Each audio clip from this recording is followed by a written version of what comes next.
everybody. Russell Hill, your host for WTF, and that is What the Fix Stops. And I'm joined today by. Hello, everybody. I'm Charity Dunning. I am the co-host here at What the Fix Stops, and I'm really excited. We have Shawn Butler today, the Fixed Ops Director at Umansky Auto Group. Shawn, thanks for joining us again. This is your second time. It is. Hello, and thank you for having me again. Nice to be Absolutely. here. And not only that, Fixed Ops Institute and many other things. And so I talked to Shawn and we decided this is going to be a little bit different. We're just gonna let it roll. But I know a lot of people in this industry, and some of which I'm really close to or closer than I am with others. I'm a relationship guy, but this particular guy is a little bit different. We at least 2 or 3 hours, at least two, if not more, with all the interactions. We know so many of the same people, but I met him in Dave Foy's Fixed Ops Mastermind and Joe and Eric's, Service Drive Live on Sunday morning and other venues. And we got to know each other. And then we had the first live event last year with Service Drive Live. And I got to really get to know Shawn. We got to know each other. It turns out we have a lot of the same type of past, which I'm not ashamed of. And I don't have any regrets because I'm a much better man today than I ever was before. So no regrets for the things I went through, but a lot of it involved doing the wrong things and drugs and alcohol. And Shawn and I just went down this wormhole and we were talking about sharing our experiences about life and turning points and, wake up calls and things like that. And then I also like, because I am a relationship person, I like to dig in sometimes and get a little deep. I'm an emotional guy, and I tend to do that sometimes. And probably in the near future, you're going to see much more of that. But today, I wanted to set the stage for Shawn. Now, a lot of you know him and the struggles he's been through. And if some of the things I'm saying, I could be wrong a little bit, but in the last 6 or 7 months, he's lost like 65 pounds and had cancer. And I forgot exactly. I mean, I know, but what rectal Colorectal cancer, yeah. Colorectal cancer. Now, look, there was a point in time, and Shawn has always been very transparent in the shows and Zoom calls that we've had, where hey, he just puts it out there. You either like him or love him, doesn't make any difference. You get what you get with Shawn Butler, and that's so real and so raw. And so I thought, could we have him with all the things and the GoFundMe's and all the things he's been through recently? If I understood, also, he had a couple of months to live. That he was, wasn't hiding it. He told all of the people he's close to and was very transparent about it. And at one point in time, he needed an operation that would either, the way I understood it again, we'll dig in a little bit here, that would either put off the terminal side of it for a while or completely get over it. But because of how weak he was and how big it had grown, my understanding was they were afraid to even possibly do the surgery, but it was either that or it was over. And so Katie barred the door. I'm sure there's a lot of prayers involved and a lot of support and love and everything else, but he went through the surgery and came out on the other side. And this is just like a couple of weeks ago. The dude is back at work right now. And I get goosebumps just thinking about it.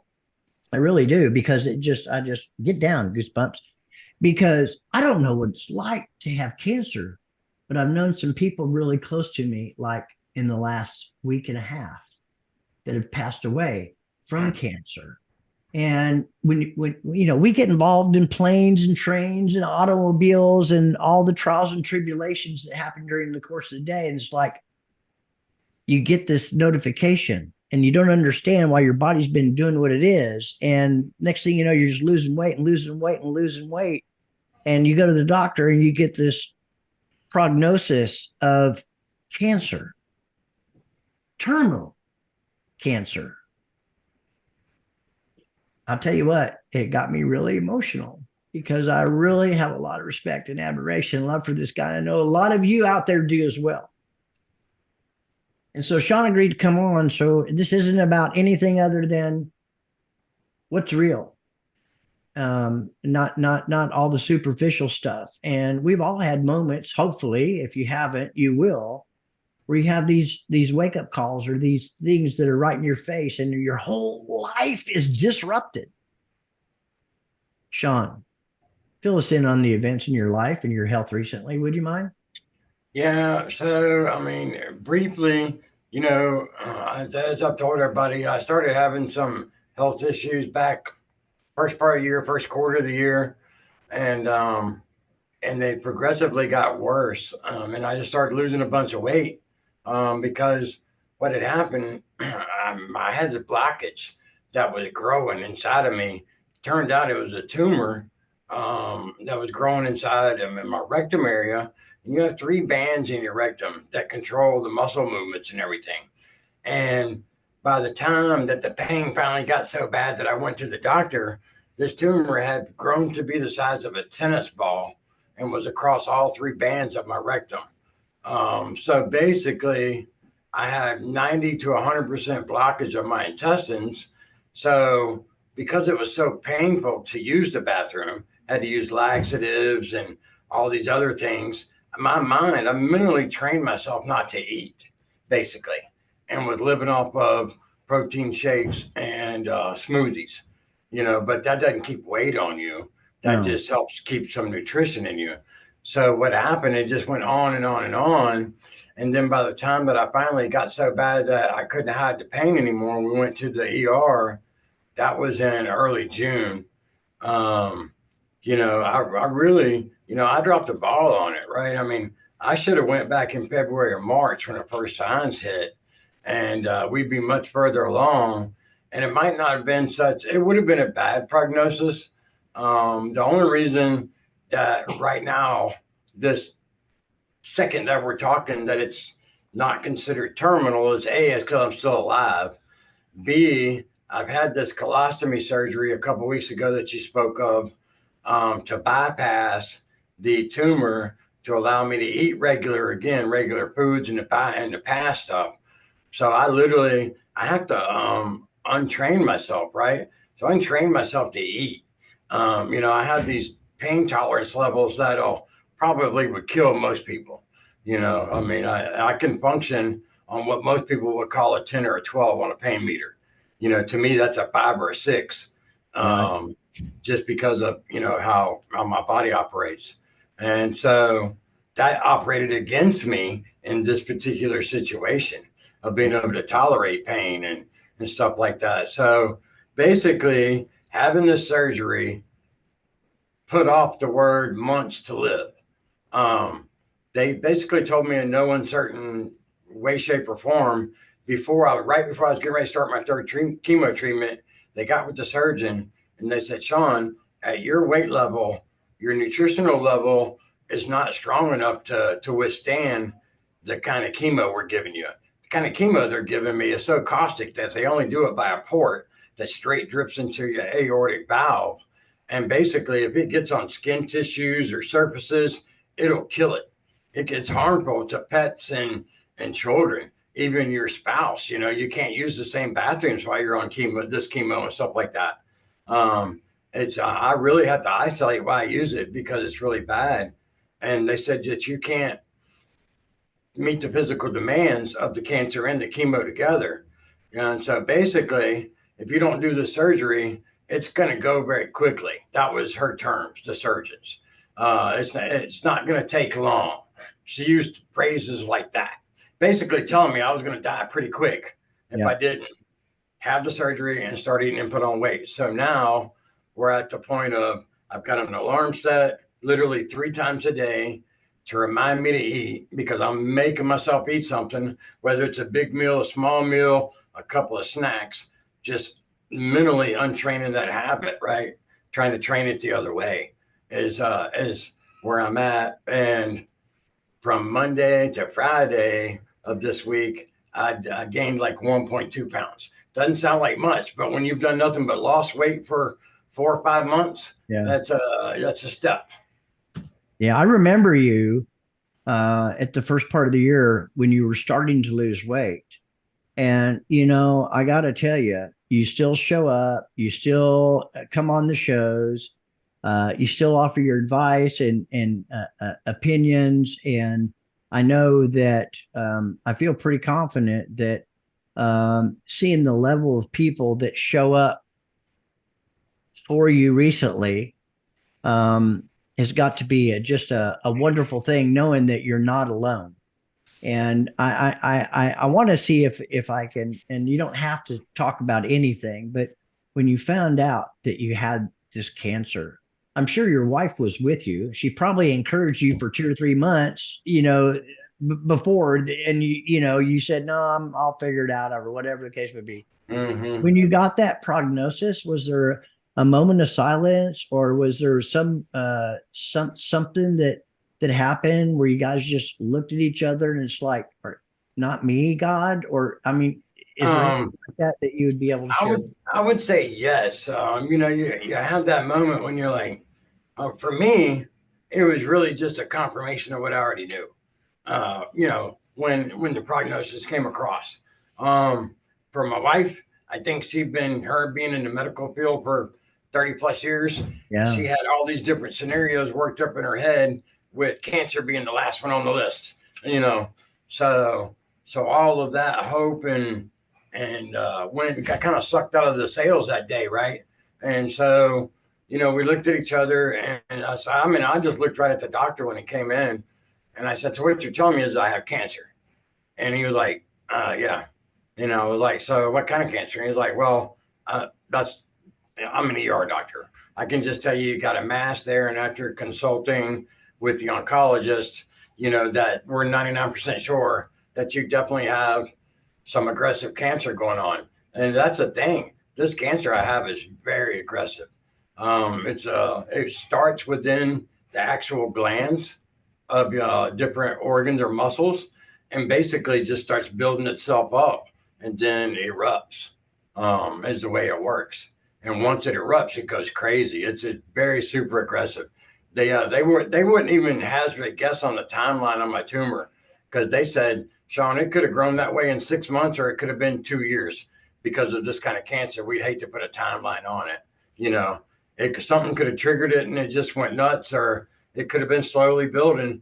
But they're more along the lines of, it's just that aggressive and it happened that fast, because I went from being fine, eating and drinking and all of those things back in the fall, to over the wintertime starting to have a little something going on, to by early spring not being able to go to the bathroom. So that was pretty quick. So, you and your wife are looking at each other, talking about whatever the case may be, and Charity, one of the questions she had was, was there a tremendous, overwhelming fear of doom and gloom, or were you brave, or what was Uh, your attitude in that moment? so for me, I get agitated, right, when I don't have answers or when I don't know things, because there's not a whole lot that I don't pick up the phone and somebody knows the answer to if I don't know it. So I'm not a good waiter, shall we say. I know Uh, that's true. yeah. Uh, And so they were talking about, you have to see these specialists and you got to find out what kind of cancer you got, where find out what kind of treatment plan, and that's 30, 60, 90, 120-day thing. And yeah. I was like, holy shit. I was like, we've already been through that long. I was like, I might not make it that long. That literally crossed my mind. And so as I was sitting there, and of course my immediate concern is, all right, what's the battle plan? What's the fight plan? So we start making phone calls. We get into an oncologist pretty quickly.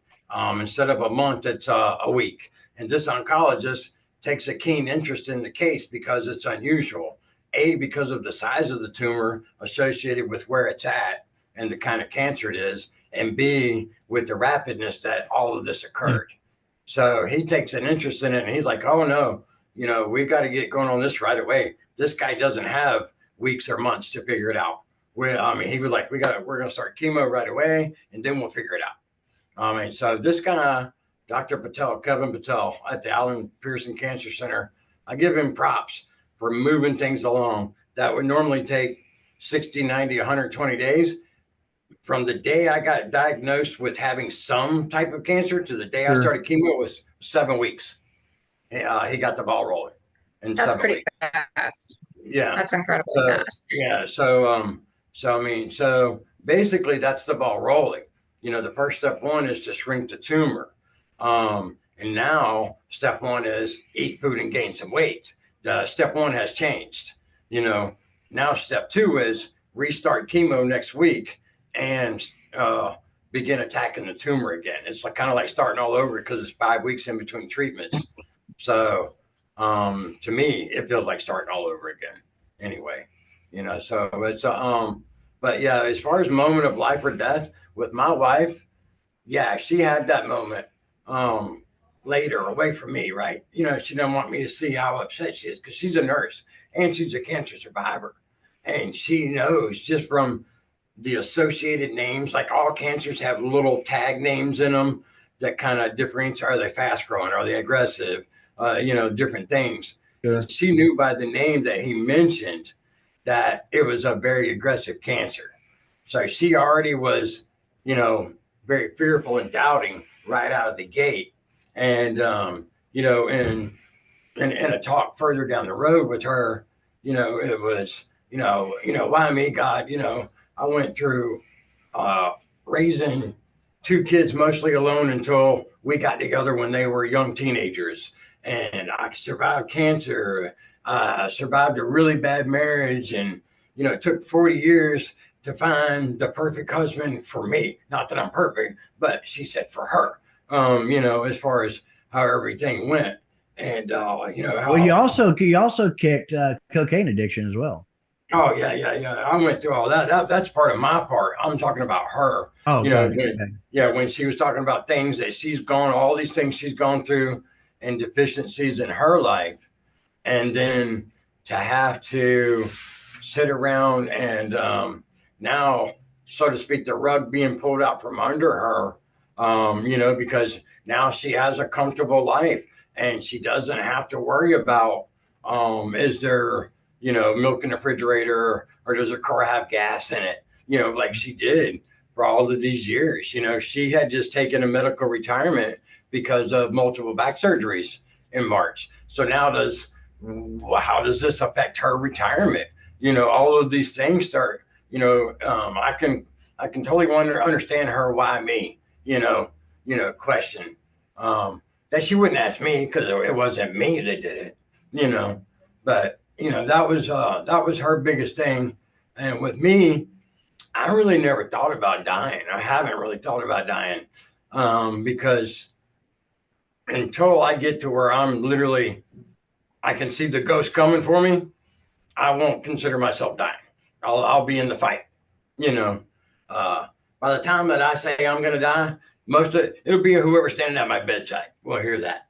It won't be a beforehand thing because I'll never stop fighting. Um, Well, and fighter, I you think, certainly are.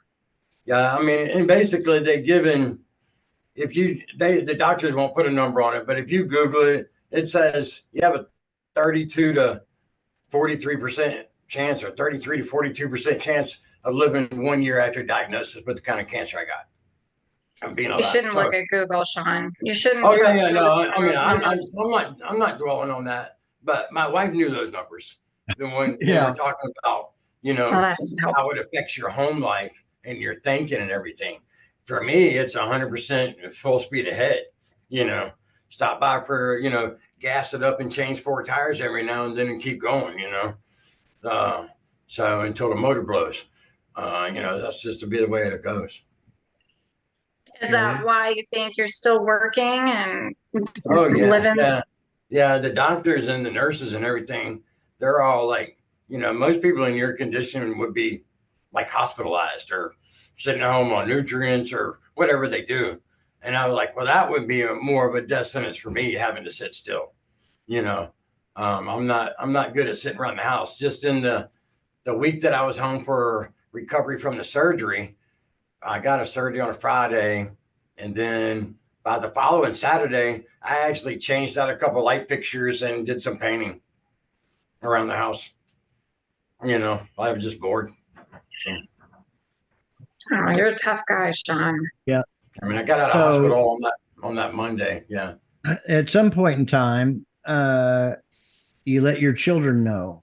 Yes, that was an Your emotional call. your coworkers and me and all the friends that we jointly have together.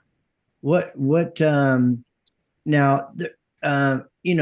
All the well wishes and loves you and prayers and that came at you Hmm. from every angle.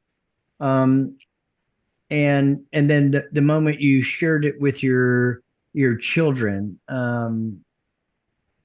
was that like a surreal moment or what Yeah, happened I then? mean, it was multiple phone calls because the kids are all spread out. But hey, calling up and going, hey, Dad's got cancer. Is not an easy phone call to make, but you have to make it. And it comes with some good news that there's no hereditary markers on it, so that my children won't have to worry about it. Chasing them down or hunting them down, being something that's a ghost in the machinery, shall we say? you Good. know. So I was able to provide that good news as a little bit of a condolence on the other thing.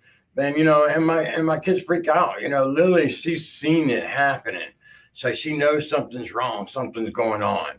But the whole time, but Chris and Heather and Brandon, I'd only seen them in March and April. So I hadn't seen them since April, late April, when I got this news in June. So it'd been there in Charlotte. So it'd been like 6, 8 weeks, right? Mhm. And so then, when I tell them, they immediately went to support mode. Oh man, it's going to be all right, Dad. You got this. You're the toughest dude we know. You're going to beat this. I mean, just 100%. In support mode right away.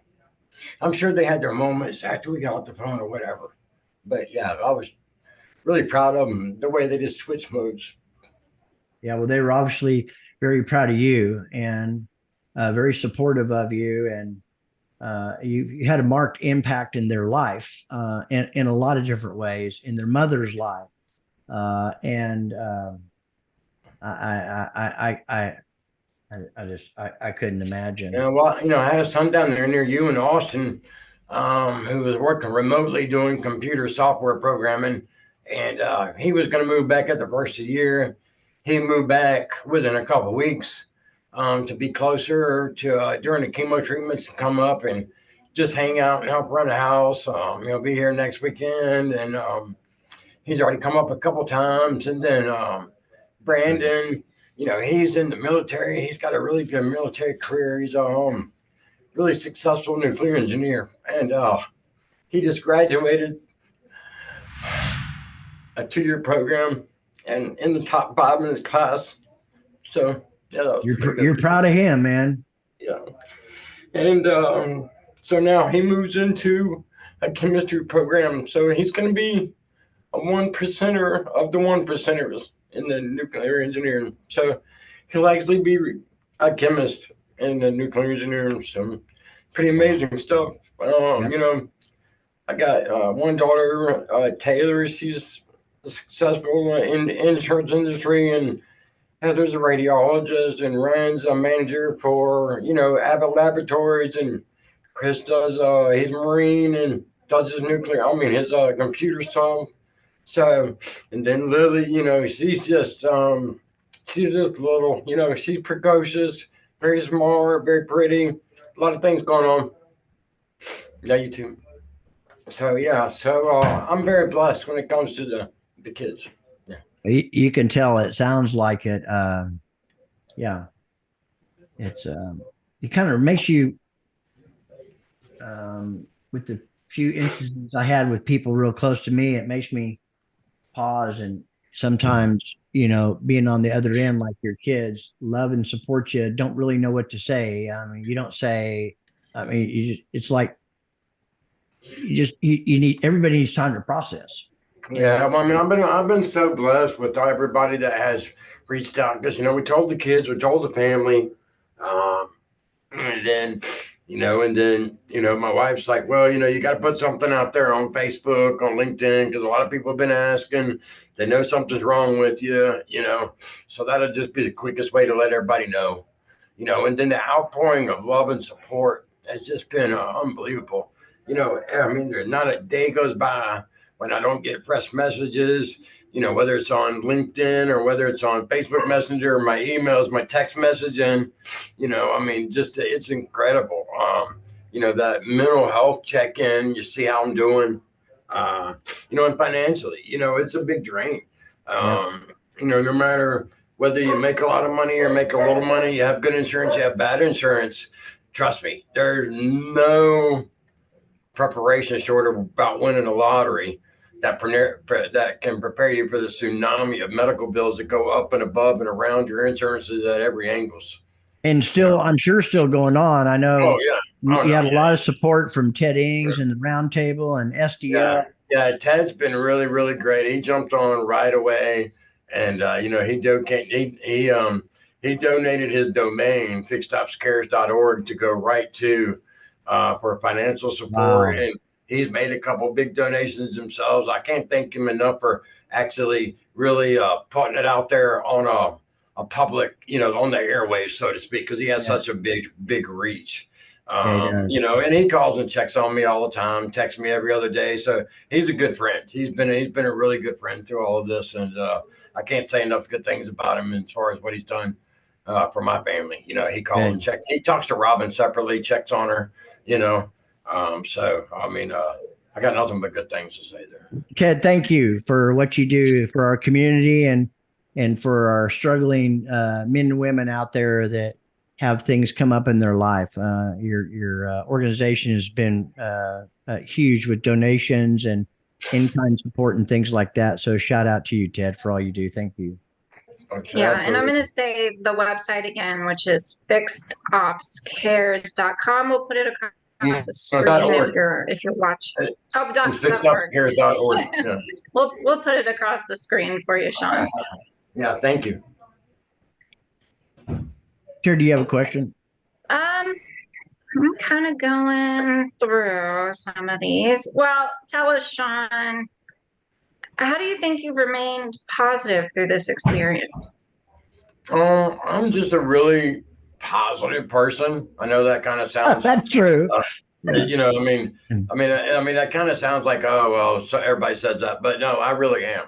I'm the guy that sees the glass half full, no matter what the circumstances are, or no matter how many pieces something broke into. I think we can find one that we can start to rebuild with, on this puzzle. So there's not a whole lot. There's always some things that'll, like Michael Moore, our friend, says. He says everybody's got a plan until you get punched in the mouth. Old Mike Tyson saying, and it's the truth. But the truth is not. The fact of the matter is, it's not how that what we get hit with or how it affects us, but it's how we respond and how we make our attempts to recover and become better that matter. So I try to focus on the positive and their next first steps, because most people focusing that are negative, that had a bad attitude, they're stuck in the past, man. Yeah. They're worrying about stuff that happened yesterday, or Joe did them wrong 10 years ago, or an ex-wife from 20 years ago, or a bad business deal with Russell 5 years ago, whatever it was. It was 6 years ago, but yeah. So, people let those things hold their lives back. If you strip all of that away, people don't have anything to be upset about. Where did that come from, Shawn? That had to be Um, something because I remember specifically talking with you early in your life when we encountered some of the same challenges. Where does this attitude, where does this reference point, this thought process come from? I'm never a finger pointer. You've never once heard me blame anybody else or put any responsibility up on anybody else. It starts with there's two things. It's dual fold, and you'll recognize both of these. One is putting other people first, right? If you're busy putting other people first, you don't really have time to worry about your own situation most of the time. And then the other thing is the fact that, life is just what we make of it. And if you're not taking advantages of the opportunity given to you, you'll start blaming others, right? You never hear me blame others or make excuses. So it's my responsibility, right? This cancer wouldn't have been this bad. I still would have had it. But if I'd have reacted in hindsight of 2020, I've known what I know now at the first signs, it wouldn't be near as far along. So shame on me for not doing the research and getting started sooner, right? So I accept responsibility for that. The cancer's in my body. It's my responsibility to do what I can to get it out of there, right? So, but I didn't put it in there, but it's up to me to do what I can to get it out of there. Working with the doctors at this point, it's all in God's hands, right? He knows every number of the hair on our heads and how many beats there is of our heart. So we don't really ever know the answer to that question, and we're not supposed to on purpose by design. So therefore, I just got to keep going every day in doing the next right thing, right? I'm just following directions at this point. Yeah, Shawn, you mentioned God, and that is that an important part of your life? Is that a Oh, grounding part of your life? absolutely. That's what keeps me grounded. That's the base root for everything that I am. I mean, I wasn't always a good person. I've done a lot of bad things in my life. I made a lot Yeah. of poor decisions. I did some people wrong, right? But at some point, I had to let that go and quit letting that anchor weigh me down. And part of that was recognizing what God says. Yes, you are responsible for those things. Can you go back and undo time? No, you can't. But well, all you can do is be the best person you can be going forward. So that's what I try to do. Yeah, I got to tell you, I'm sitting here thinking of a thought that this everybody, this reminds me of what Shawn Butler, and most of you who know him are going to probably laugh and think the same thing. So I could see Shawn walking into a room, and in the middle there's two people sitting down, and there's a glass of water that's half empty or half full, and that's actually what they're debating. Shawn walks into the room and he stands there for a moment, listening to these yahoos talking about is it half empty or half full and what that means. And Shawn said, "Screw it." He just picks up the glass and drinks the whole damn thing and keeps walking. Right, Shawn? That's it. I would have killed it and ended that debate right there. Yep, 100%. Right? 100%. Everybody knows that is Shawn Uh, Butler right there, yeah, man. we can all agree it's empty at this point, right? All right, debate over. Let's move on. Yeah. Yeah. So, yeah, I wouldn't have a problem doing that for sure. So one of the things I heard you say is if you were watching the signs, you would have been. And I got to tell you, I'm saying this out loud. I think I know what your response is going to be, but I'm not 100% sure. But I'm 64 years old, and I have these little aches and pains that used to be really bothersome, and I think I just got better at dealing with the pain threshold of what I feel sometime. And I know, especially about my relationship with God, and me owning my own side of the street and staying in my own lane, and obviously putting other people first. Those are really pivotal things. But it's like uh, I don't want to acknowledge certain things at certain times. Like, so I really damaged my rotator cuff not too long ago. I'm getting up on a slide with my oldest granddaughter. It's 3 stories high at some water park. Okay. Not a good idea. Yeah. Bad idea. And so I reached out, I started slipping, I reached out, and I thought I just pulled a little muscle or something like that. No. So anytime I try to do something, because all the kids and grandkids live real close, right? I said, "No, Papa, no. I'll do that for you. You just sit down. Let me do it for you." But I don't want to let go of, no, I can do it. I got this. I can do this, or I can fix that, or I can be this or be that.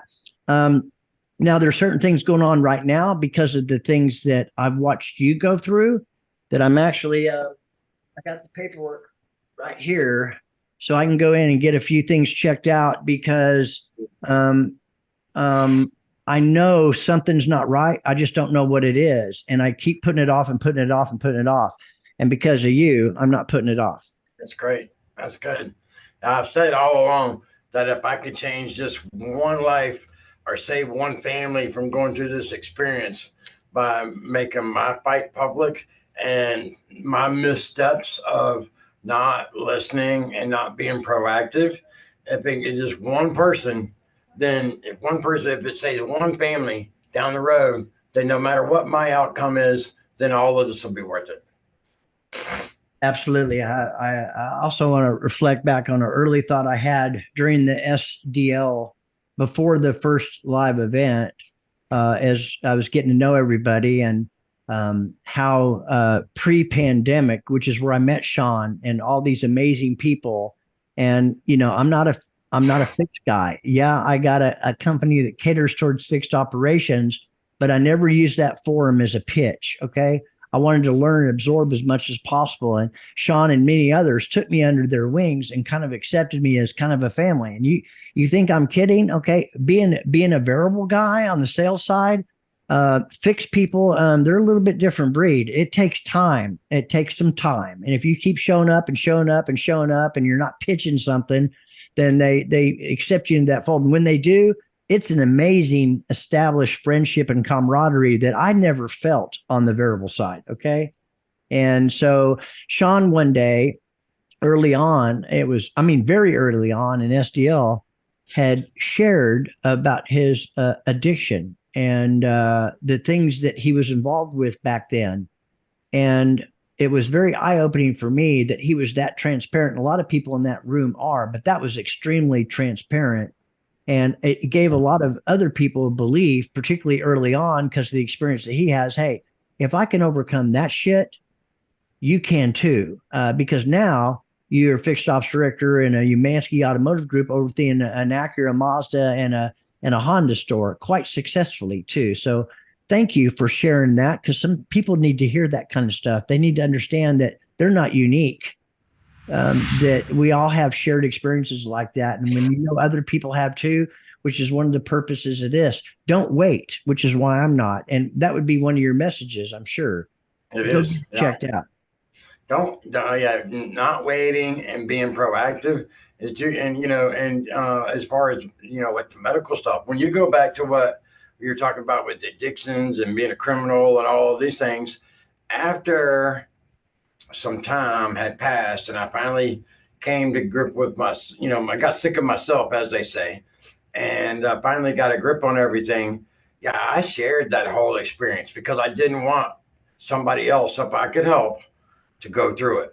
So I have learned over the last 4 or 5, maybe 6 years, that for some reason or another, sometimes I get some reach with some people on certain subjects, and other people will get a hold of it and they'll share and they'll talk about it. And it keeps hitting certain points with different people, and it just keeps growing for months at a time. I've had this happen several times with several different things that, that hit a button with people. And I wanted to hit a button for the right reasons. Never negativity or anything that's harmful to any other person or somebody's business or livelihood. None of those things. We're about positivity and getting together. I mean, I'm not the guy that runs out and hugs trees. I drive a gas guzzling Tundra. But when it comes to other people, I like seeing other people successful and doing well. Yeah, whatever that means to them. If it's money, great. If it's education, great. If it's recognition, great. As long as you're getting what feeds your fire, I think that's awesome. Good deal. Yeah, that's what makes you a great leader, Shawn. It is. And one of the questions we had is, are you still working? And that's pretty obvious because you're in the office right now. You're at work right now. I don't know how you're doing that, by the way. Yeah, on Friday afternoon at 3:00, I'm getting ready to leave here in about a minute and a half. Soon we wrap this bad boy up. Well, we are going to wrap it up. And I wanted to say something in closing. Charity, do you have anything you'd like to say?